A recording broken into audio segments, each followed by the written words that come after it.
Thank U P Wilson जी। आज फिर से all India federation of social justice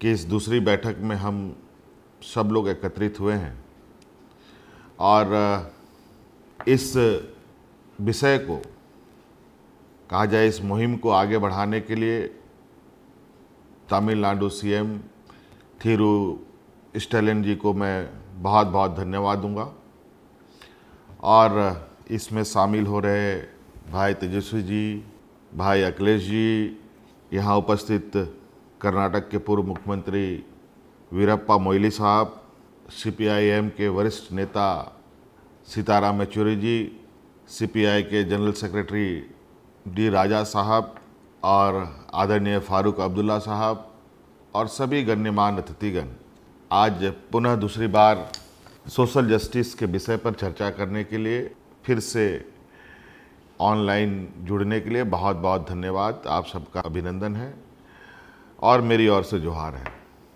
विषय बिल्कुल स्पष्ट है और इस देश के लिए, भारत देश के लिए सामाजिक सुरक्षा का विषय बहुत मायने रखता है। सामाजिक सुरक्षा यूँ तो हर वर्ग को चाहिए, लेकिन आज आज़ादी के बाद भी कहीं ना कहीं इस देश का सामाजिक सुरक्षा, जहां हमारे पूर्वजों ने, हमारे संविधान निर्माताओं ने जो परिकल्पना की थी, वो आज के दिन में भी कहीं ना कहीं अधूरा दिखाई देता है। और ख़ास तौर पर जहां देश का आदिवासी, दलित, पिछड़ा, अल्पसंख्यक, ये वर्ग, इसमें से मुख्य रूप से आदिवासी दलित को तो आप बिल्कुल स्पष्ट रूप से कह सकते हैं कि आज के दिन में भी उनके लिए सामाजिक सुरक्षा, सोशल जस्टिस सिर्फ नाम मात्र के लिए कहा जा सकता है। आज उनको न्याय कैसे मिले, सामाजिक न्याय कैसे उनके लिए सुनिश्चित हो, ये ज़रूरी है। आइडेंटिटी और रिप्रेजेंटेटिव बगैर सोशल जस्टिस की परिकल्पना भी करना मुझे लगता है कि बहुत श्रेयस्कर नहीं होगा।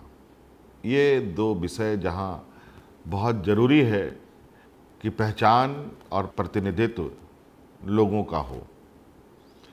आज इस विषय पर हमारे आदरणीय दिसोमगुरु शिबू सोरेन जी ने अपना बचपन, जवानी, बुढ़ापा सब कुछ निछावर कर दिया।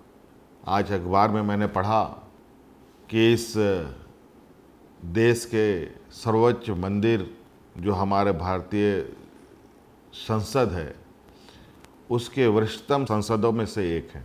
और मुझे तो लगता है कि आदरणीय दिसोमगुरु शिबू सोरेन जी एक आदिवासी नेता के रूप में देश के पहले व्यक्ति होंगे जो इतना लंबा संघर्ष करने के बाद अपना एक जगह बना पाए, जहां गरीबी बड़े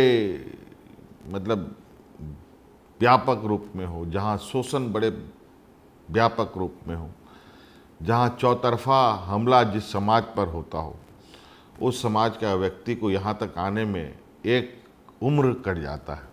तो आप समझ सकते हैं कि किसी भी व्यक्ति के लिए खुद को अपना पहचान की लड़ाई लड़ने के लिए, प्रतिनिधित्व की लड़ाई लड़ने के लिए पूरा उम्र कट जाता हो, पूरे समाज को आगे आने में कितना वक्त लगेगा। आज के दिन में भी आदिवासी समाज को देश के अंदर कोई जगह नहीं। बड़ा दुर्भाग्य की बात है, आज के दिन में भी लगभग 12 करोड़ आदिवासी समूह जो इस देश में हैं, उनके लिए आज जनगणना में कोई स्थान नहीं।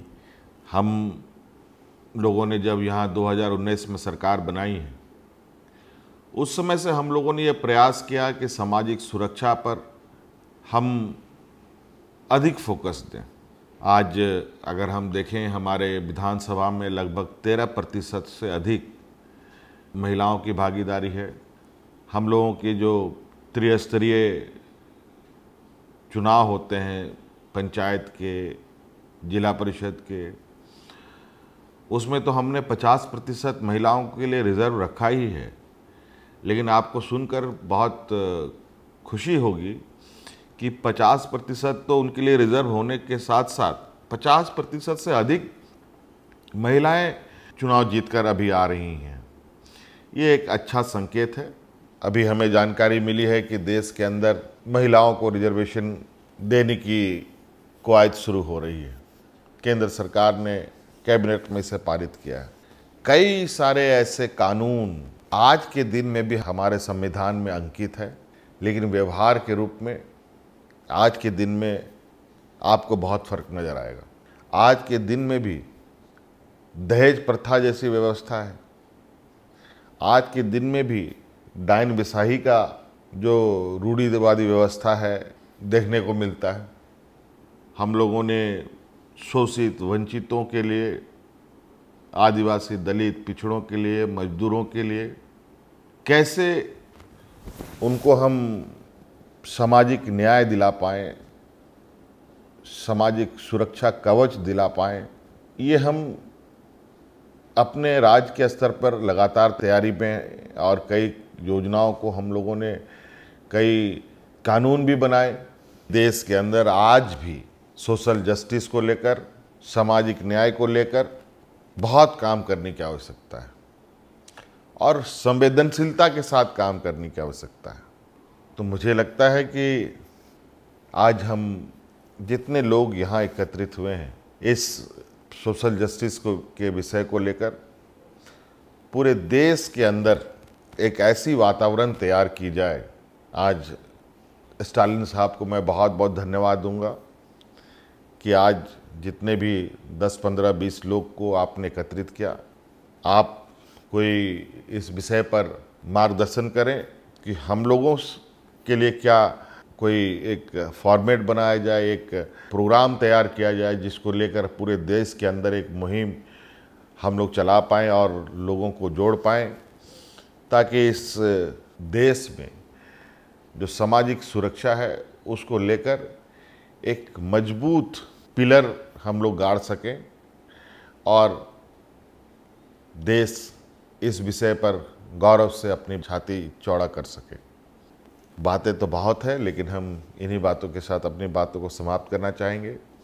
और कभी भी ज़रूरत इस विषय को लेकर पड़ेगी, मैं बिल्कुल हर वक्त, हर समय इस विषय में आप लोगों के साथ खड़ा रहूँगा।